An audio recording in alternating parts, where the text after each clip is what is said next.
Welcome to the BDM foundation. आज हम लोग का जो ये क्लास है वो है बीडीएम फाउंडेशन के लिए एनसीईआरटी की क्लासेस। एनसीईआरटी में जो हम लोग अपना पहला सब्जेक्ट स्टार्ट करेंगे वो होगा हिस्ट्री। राइट। हिस्ट्री में जैसे हिस्ट्री के बारे में हम लोग जो बेसिक चीज़ें जानते हैं, ठीक है। तो हिस्ट्री को अगर हम लोग देखें तो ये जनरली तीन भागों में बटा होता है, ठीक है।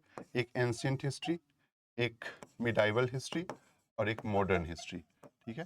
तो जो एंशिएंट हिस्ट्री है, एंशिएंट हिस्ट्री से हम लोग अपना ये क्लास आज शुरू करने वाले हैं, ठीक है। एंशिएंट हिस्ट्री का जो हम लोग का पहला टॉपिक होगा, वो होगा प्राग ऐतिहासिक काल, ठीक है। तो हम लोग अपना पहला टॉपिक शुरू करेंगे प्राग ऐतिहासिक काल से। देखिए, प्राग ऐतिहासिक काल को जो है ना, दो आधार पे विभाजन किया गया है। पहला तो है कि औजार के आधार पे प्रागैतिहासिक काल का विभाजन, और दूसरा लेखन के आधार पे, ठीक है। तो जो ज्यादा क्वेश्चंस बनते हैं ना, ज्यादा क्वेश्चंस जो बनते हैं, जैसे हम लोग के इस क्लास का मोटो क्या है, हम लोग के इस क्लास का मोटो है कि एग्जाम स्पेसिफिक तैयारी करना, एनसीईआरटी से वो बातें फाइंड आउट करना जो एग्जाम स्पेसिफिक हो, एग्जाम के लिए महत्वपूर्ण हो, ठीक है।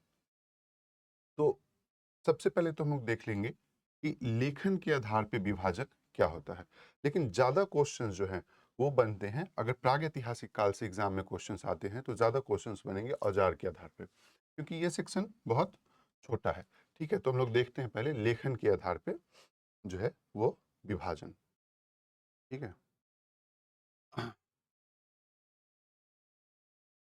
देखिए, तो लेखन के आधार पे जो है ना, इतिहास को तीन भागों में बांटा गया है। पहला है प्रागैतिहासिक, दूसरा है आद्य ऐतिहासिक और तीसरा है ऐतिहासिक। प्राग ऐतिहासिक काल उसको कहा जाता है जिसका कोई भी लिखित साक्ष्य उपलब्ध नहीं हो। किसको कहा जाता है? जिसका कोई भी लिखित साक्ष्य, जिसका कोई भी लिखित साक्ष्य उपलब्ध नहीं हो। उसके बाद है आद्य ऐतिहासिक काल। आद्य ऐतिहासिक काल किसको कहते हैं?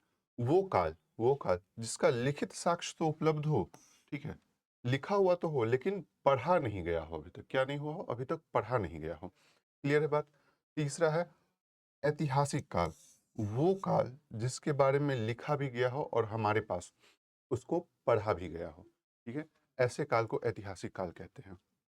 मोस्ट ऑफ द टाइम जो हम लोगों ने ब्रॉड स्टडी हिस्ट्री की है वो ऐतिहासिक काल की है।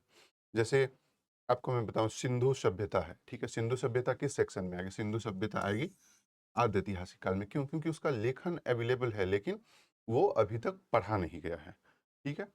तो ये तो हो गया लेखन के आधार पे इसका विभाजन। किसका? प्रागैतिहासिक काल का। अभी इसका विभाजन औजारों के आधार पे, ठीक है। तो जब हम लोग देखेंगे इसका विभाजन औजारों के आधार पे,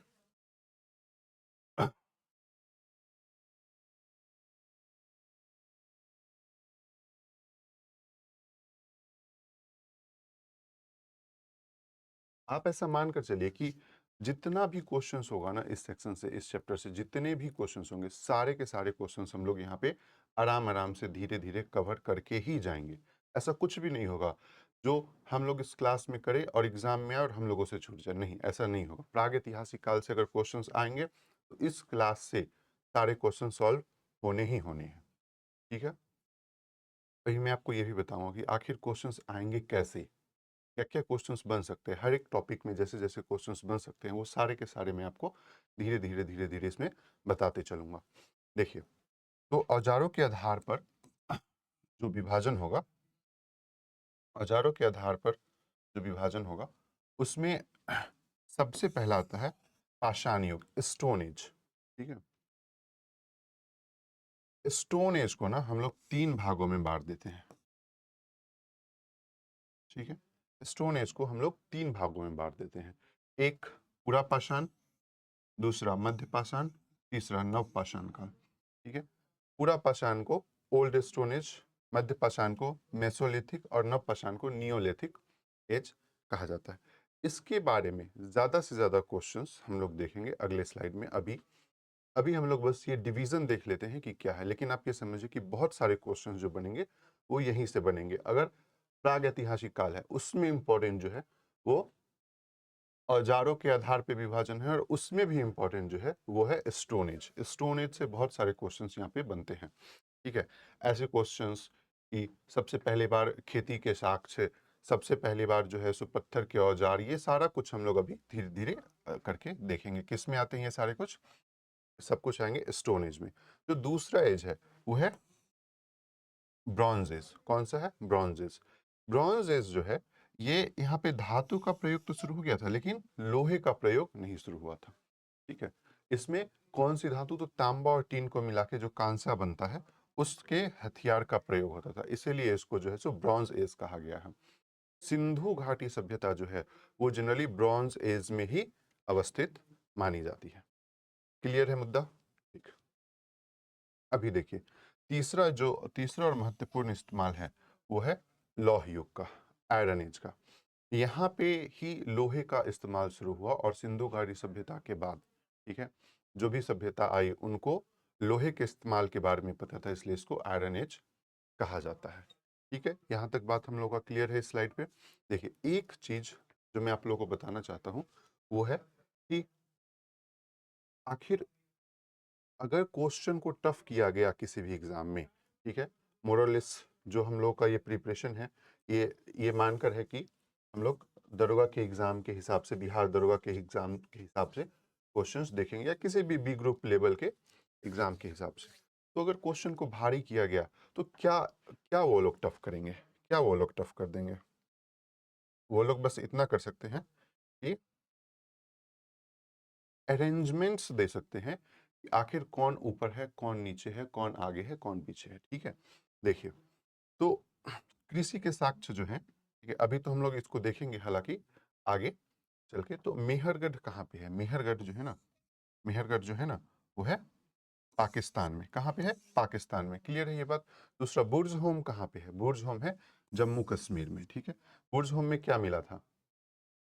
बुर्ज होम में क्या मिला था? बुर्ज होम में जो है सो शव को दफना, कुत्ते के साथ शव को दफनाया गया था, ये वाले साक्ष्य बुर्ज होम से मिले हैं, ठीक है। बुर्ज होम कहाँ है? कश्मीर में। कोल्डिहवा कहाँ है? कोल्डिहवा है उत्तर प्रदेश में। यहाँ पे क्या मिला था? चावल के साक्ष्य मिले थे, ठीक है। भीमबेटका कहाँ है? भीमबेटका है मध्य प्रदेश में। यहाँ पे क्या है? सबसे पुरानी गुफा है, सबसे पुराना जो है सो चित्र का इस्तेमाल, ठीक है, यहीं पे किया गया है, ठीक है। नर्मदा घाटी क्या है? नर्मदा घाटी मनुष्य के इतिहास से संबंधित है, ठीक है। मतलब मनुष्य का सबसे पहला साक्ष्य जो है भारत में मिला तो वो नर्मदा घाटी के आसपास मिला। तो अगर अरेंज करने को दिया कि उत्तर से दक्षिण की ओर इसको सजाएं कि बुर्ज होम में मेहरगढ़, भीमबेटका, कोल्डिहवा, तो आप ना इस मैप के यूज से जो है तो ऐसे क्वेश्चन को सॉल्व कर सकते हैं। इसलिए जब भी आप कोई भी चीज पढ़े ना तो ध्यान दें कि उसको मैप पे कैसे सजा सकते हैं। अगर आपको मैप पे कोई भी चीज याद हो जाती है एक बारी, तो फिर आपको क्वेश्चंस अरेंज करने में बनेंगे। क्लियर है ये बात? यहाँ तक क्लियर है? चलिए हम लोग देखते हैं अपना अगला स्लाइड जो है। अच्छा, अगले वाले स्लाइड में हम लोग क्या देखेंगे? अगले वाले स्लाइड में हम लोग यही देखेंगे कि जो स्टोन एज है, स्टोन एज है उसका जो हम लोगों ने डिवीजन, स्टोन एज है उसका जो हम लोगों ने डिवीजन किया है वो,